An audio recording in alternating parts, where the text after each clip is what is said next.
Hello दोस्तों, स्वागत है आपका दृष्टि आईएएस के इन-डेप्थ प्रोग्राम में। मैं हूं केवल आपके सामने।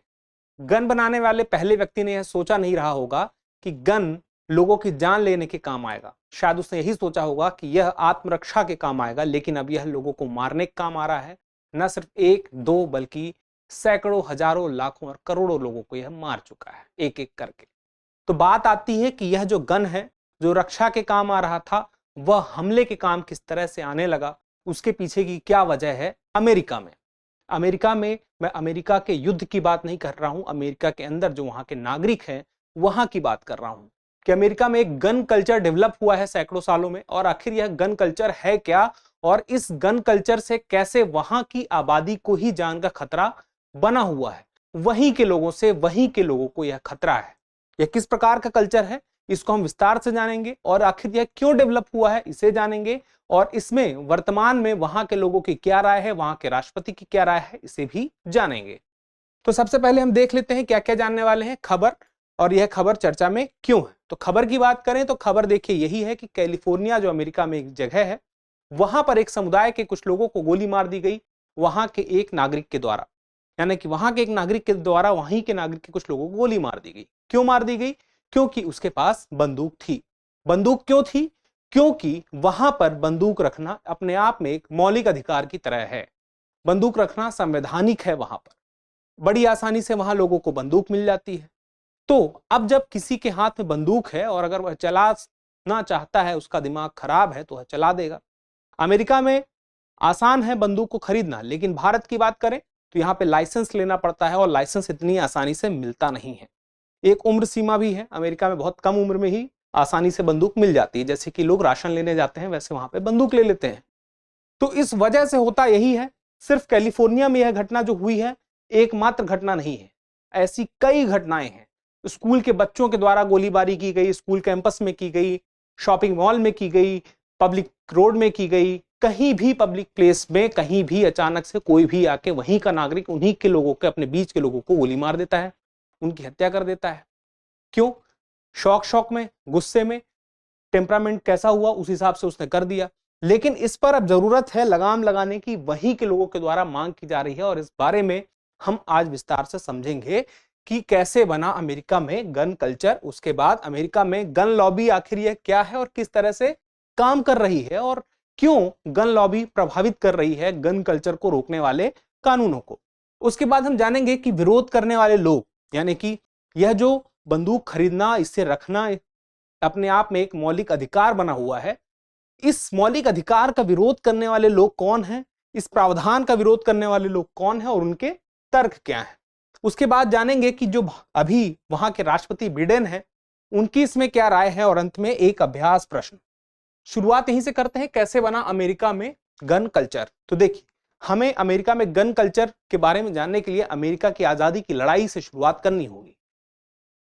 1775 से 83 के दौरान जब ब्रिटेन का शासन था, तो ब्रिटेन से मुक्त होने के लिए अमेरिकी लोगों द्वारा बहुत सारे संगठन बनाए जा रहे थे।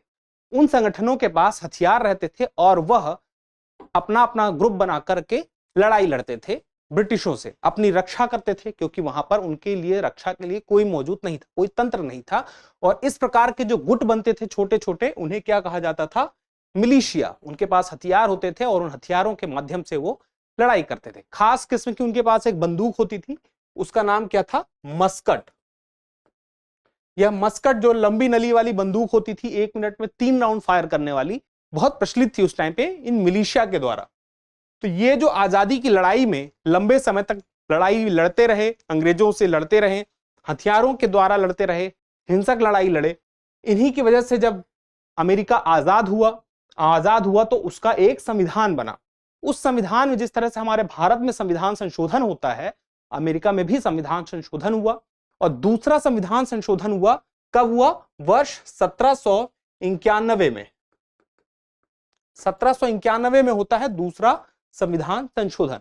कब हुआ? 15 दिसंबर 1791 को।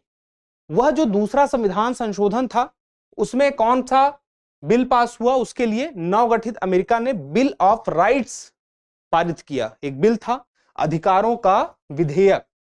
और यही अधिकारों का विधेयक किस तरह ट्रीट किया गया, यानी कि क्या कहा गया, उसे मौलिक अधिकार कहा गया। जिस प्रकार से हमारे यहाँ घूमने का अधिकार है, प्रेस की स्वतंत्रता का अधिकार है, बोलने का, अभिव्यक्ति का अधिकार है, उसी प्रकार से यहां पर उसी प्रकार का अधिकार है यह मौलिक अधिकार, गन रखने का अधिकार।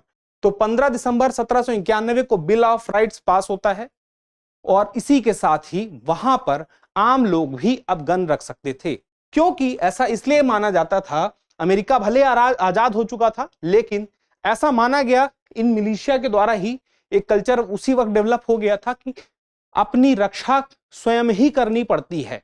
ये मिलिशिया ने यही संदेश वहां के लोगों को दिया, आम जन को यही बात समझ में आई कि अपनी रक्षा स्वयं ही करनी पड़ती है। तो आने वाले समय में ब्रिटेन के बाद कोई और बाहरी ताकत उन्हें गुलाम बनाने आए और उसमें अपनी रक्षा करने के लिए हमें अपने आप को पहले से ही तैयार रखना होगा। और इसी तैयार करने के क्रम में वहां की सरकार ने सुविधा दी, आप बंदूक रख सकते हैं खरीद के।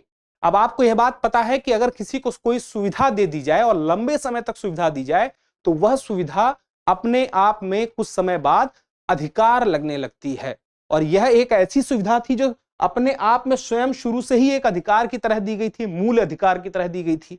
इस वजह से हुआ यह कि धीरे धीरे अधिकार का लाभ उठाते हुए वहां के लोग गन खरीदते गए और आज अमेरिका की आबादी 33 करोड़ के आसपास है और वहां पर आप देखेंगे कि 40 करोड़ गन वहां के नागरिकों के पास खरीदी हुई गन मौजूद है, लीगल रूप से खरीदी हुई। जिस प्रकार से यहाँ पे अंडे और टमाटर लोग खरीदते हैं, उसी प्रकार से वहां पर दुकानों में गन सजी हुई है, जाके गन और गोलियां लोग कोई भी खरीद सकता है जो कि 18 वर्ष से ऊपर का है।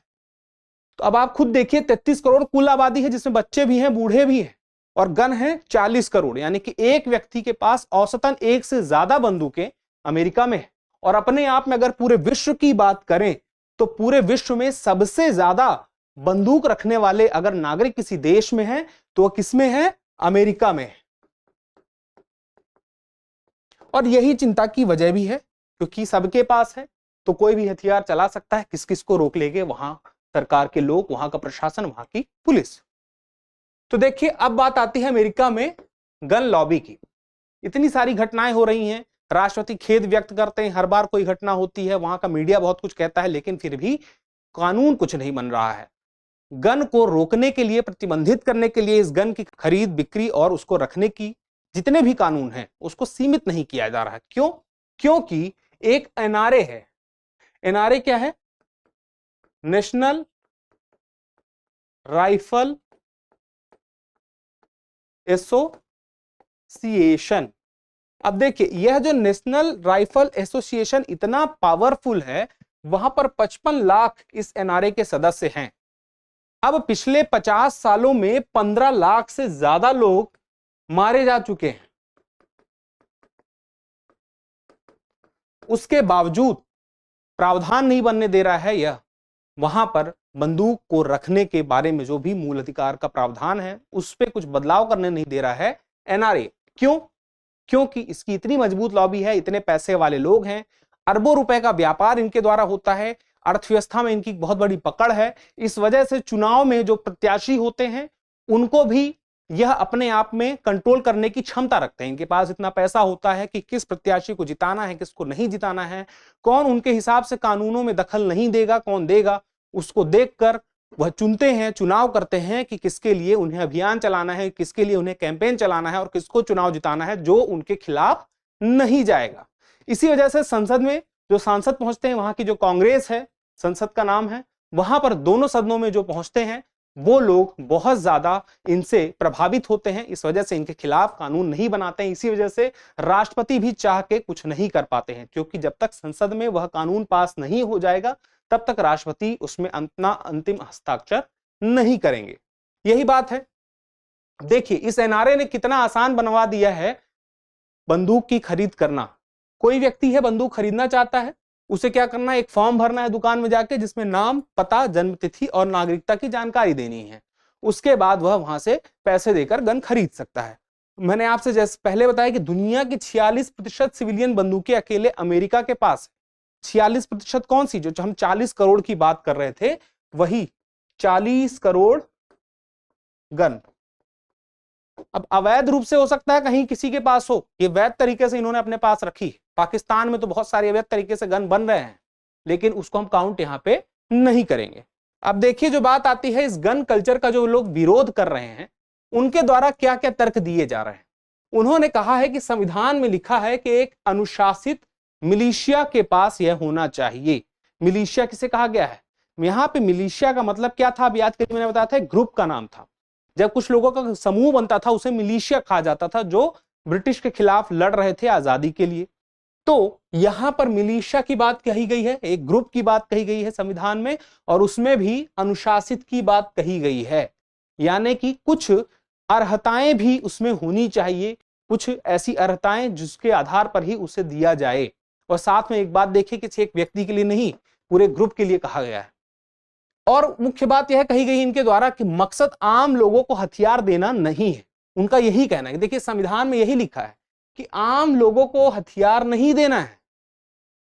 किस आधार पर देना है? जब बाहरी आक्रमण की स्थिति हो तो लोग सामूहिक रूप से एक समूह बना के अपनी रक्षा कर सकें। इस संविधान में सेंस यही निकल कर आता है, ऐसा तर्क दिया जा रहा है। रक्षा करने के लिए एक ग्रुप बनेगा, वही तो मिलिशिया कहलाएगा, जिस प्रकार से मिलिशिया ग्रुप पहले मौजूद था। तो इसका मतलब हुआ एक व्यक्ति को नहीं, एक ग्रुप को देना चाहिए। तो अब बात आती है ग्रुप को कैसे दिया जाए, तो इसके लिए भी वे कहते हैं कि संघीय, प्रांतीय और स्थानीय प्रशासन जो है बंदूक रखने को लेकर के नियम बना सकती है। और यह बात सही भी है कि स्थानीय स्तर पर जिस प्रकार से नियम बना करके अलग अलग जगह के हिसाब से अलग अलग नियम बनेंगे, वहां की सुविधा के हिसाब से, तो ज्यादा आसान होगा। अब यही बात है कि बिना असंवैधानिक हुए सीमित किया जा सकता है।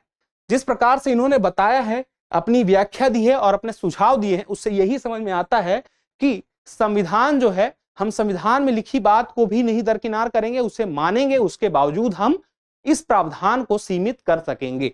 और यह बात अपने आप में सही भी प्रतीत होती है। इसी वजह से राष्ट्रपति जो बाइडेन है, उन्होंने भी अपना एक पक्ष दिया है। इस पक्ष में उन्होंने कहा है कि इन्होंने यही कहा है कि मैं चाहता हूं कि जो गन को सीमित करने का प्रावधान है उसके लिए कानून बनना चाहिए, संसद में कार्रवाई इसके लिए होनी चाहिए, और वह कार्रवाई होकर उससे जुड़ा हुआ जो भी कानून बनेगा वह मेरे पास आए, मैं उस पर साइन करूंगा, ऐसा ये कहते हैं।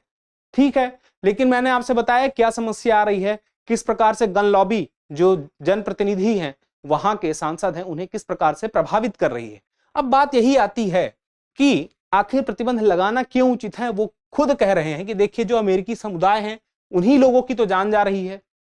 स्कूलों में, कार्यस्थलों में, घरों में, कहीं भी कुछ भी घटना हो सकती है, और इन जगहों पर कुछ भी घटना ना हो, इसके लिए जरूरी है कि हम कानून को थोड़ा सीमित करें, और सीमित करने के लिए कानून लेकर आए। इसी वजह से उन्होंने कांग्रेस से कानून बनाने का आग्रह भी किया है। तो पूरी बात यही थी। उम्मीद है कि आपको आइडिया लग गया होगा कि क्या घटना थी, क्या खबर थी और आगे क्या होना चाहिए। एक अभ्यास प्रश्न देख लेते हैं कि अमेरिका में किस संविधान संशोधन के तहत वहां के नागरिकों को गन रखने का अधिकार मिला हुआ है। आपका ऑप्शन है पहला, दूसरा, तीसरा और चौथा। हमें उम्मीद है कि आपको हमारा प्रोग्राम पसंद आ रहा होगा और आप हमसे जुड़े रहेंगे। अगर नहीं जुड़े हैं तो जल्दी से चैनल को सब्सक्राइब कर लीजिए। और भी प्रोग्राम आते हैं, जैसे कि इन फोकस आता है, इन न्यूज आता है, इन डेप्थ तो आप देख ही रहे हैं। तो इस प्रकार के प्रोग्राम आते ही रहेंगे। जल्दी मिलते हैं अगले वीडियो में किसी नए टॉपिक के साथ में। तब तक के लिए स्वस्थ रहें, मस्त रहें और पढ़ते रहें। धन्यवाद।